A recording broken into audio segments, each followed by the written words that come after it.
আজকে আমি ঢাকা শহরের মাত্র 10 টাকা দামের টিকেটের পার্কে ঢুকলাম। আর এই মাত্র 10 টাকা দামের টিকেটের পার্কে ঢুকে এত রাইড দেখে আই এম তো পুরোই অবাক। আর মাত্র 10 টাকা হিসেবে পার্কটা ছিল অনেক বেশি সুন্দর। সো গাইস, আজকের এই ভিডিওতে দেখবেন পার্কটা কোথায় অবস্থিত, পার্কের নাম কি, পার্কে কি আছে না আছে, এভরিথিং সবকিছু থাকবে আজকের এই ব্লগে। সো সবাই ভিডিওটা না টেনে সম্পূর্ণ ভিডিওটা কন্টিনিউ করুন।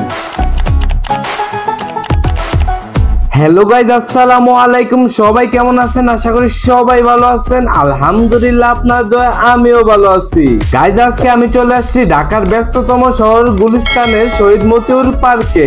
পার্কের ভিতর প্রবেশ করে টিকিট কাউন্টার থেকে একটা টিকিট কেটে নিলাম। আর এই পার্কের টিকিটের মূল্য শুনে আমি পুরোই অবাক হয়ে গেলাম, কারণ 2024 সালের বাজারে এখনো তারা টিকিটের মূল্য মাত্র 10 টাকা রাখে। যাই হোক, এদিকে ঢুকতে না ঢুকতে শহীদ মতিউর পার্ক আমাদেরকে স্বাগতম জানালো। আর এই পুরো পার্কের এরিয়াটা সিসি ক্যামেরা দ্বারা আবদ্ধ। চলুন গাইস, আপনাদেরকে এই পার্কের সুন্দর সুন্দর রাইড গুলো, সুন্দর সুন্দর দৃশ্যগুলো ঘুরে ঘুরে দেখাই। ফটো তোলার জন্য কিউট একটি লাভ ফ্রেম পেয়ে যাবেন।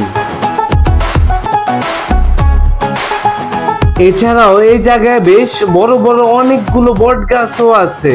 এই পার্কে বাচ্চা এবং বড়দের জন্য dragon rail, half chair, circle দোলনা,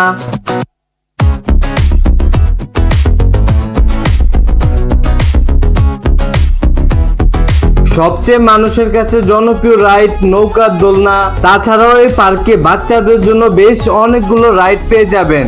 আমি সচরাচর পার্কে একসাথে এত রাইড কখনোই দেখিনি। সব থেকে বড় কথা হলো 2024 সালের বাজারে এখনো যে মাত্র 10 টাকার টিকিটে এত সুন্দর পার্কে দেখা মিলবে আমি কখনো ভাবতে পারিনি।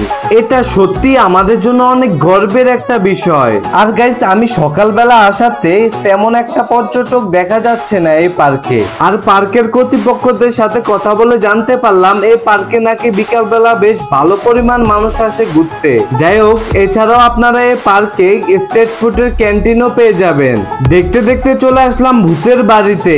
আর গাইস, পার্কে গিয়ে কে কে ভূতের মুভি দেখে ভয় পাইছেন অবশ্যই কমেন্টে জানাবেন। আমি জানি বিশেষ করে মেয়েরাই বেশি ভয় পায় এই ভূতের মুভি দেখে, কারণ মেয়েরা একটু ভীতু টাইপের হয়, ভয় পাইবো সেটাই তো স্বাভাবিক। কি ঘুরতে ঘুরতে দেখি এই পোস্টারে লেখা টিকটক ও সামাজিক কার্যকলাপ থেকে বিরত থাকুন। চলুন এবার আপনাদেরকে এই পার্কের বিশাল বড় একটা লেক দেখাই।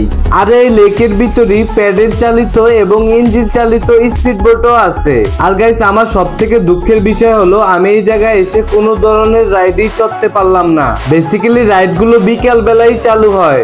গাইস, আপনারা যদি আমার পিছের ভিউটা খেয়াল করেন, অনেক বেশি সুন্দর এবং অনেক বেশি নাইস। আমার কাছে বিশেষ করে এই লেকটা অনেক বেশি ভালো লাগছে। আপনাদের কাছে লেকটা কেমন লাগছে অবশ্যই কমেন্টে জানাতে ভুলবেন না।